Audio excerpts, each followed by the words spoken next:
And what's going to happen? They're not going to want to hear it. And how will that play out? Like physically showing you they don't want to hear it, they're not going to be available. Or they'll, uh-huh, mm-hmm.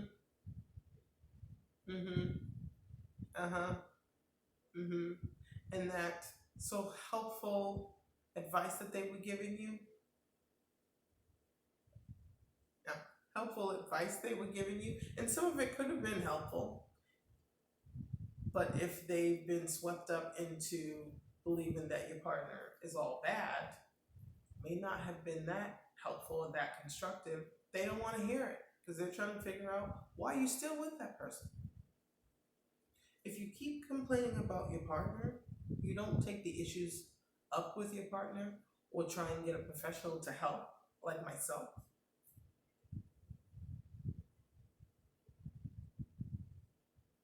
then why are you still complaining?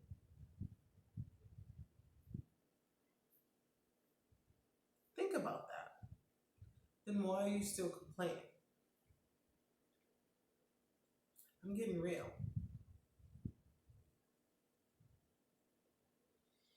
So, again, it's okay to talk to friends and family about the positive progressions in your relationship. Don't get don't go overboard with it because then people can start developing like jealousy or envy.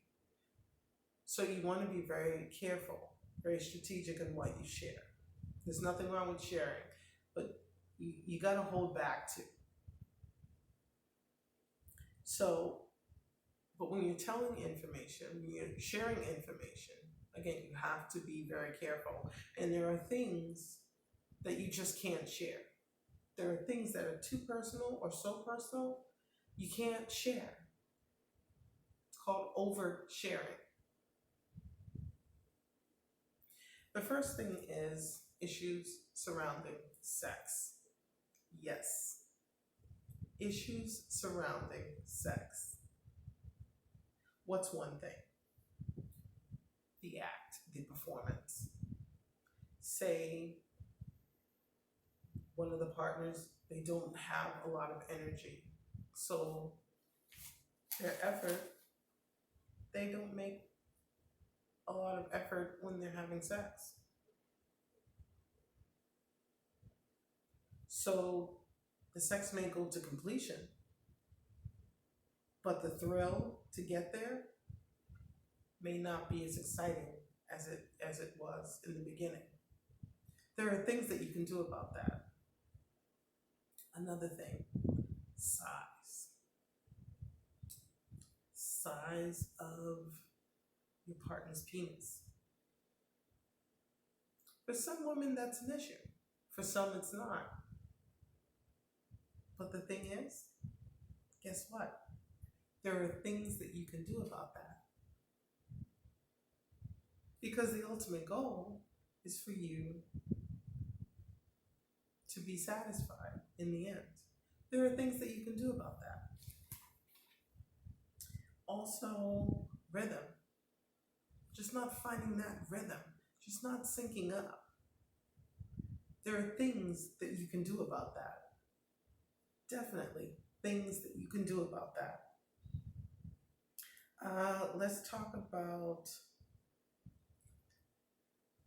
let me try and be, I want to keep this video on.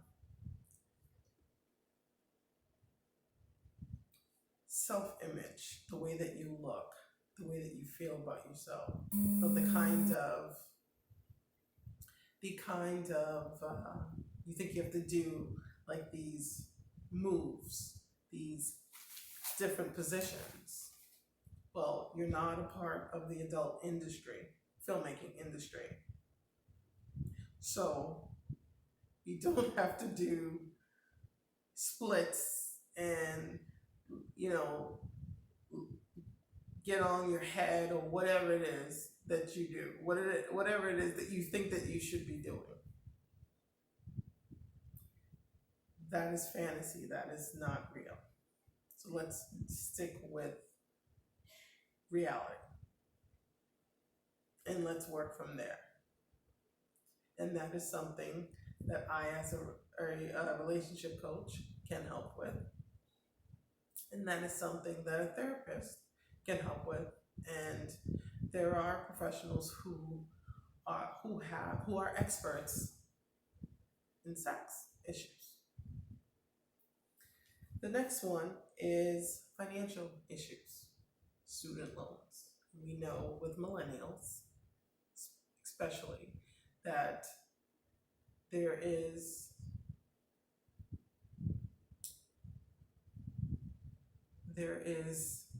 anxiety and stress about having to take out loans to go to school. There wasn't this trust fund, this money that was passed down. It's something that they had to do in order to finish school. And it's not your prerogative to go to your family or your friends and explain that they're in $50,000 debt. It's just not. It's something that you two need to work out. It's something that you two need to talk about.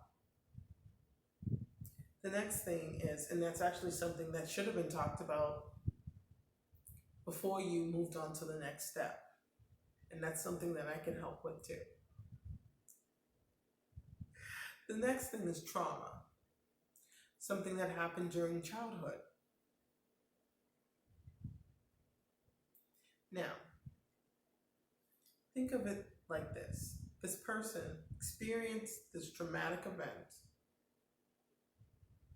and it's been with them since they were a kid. They're an adult now. And they've decided to let you in and share this information with you in this space.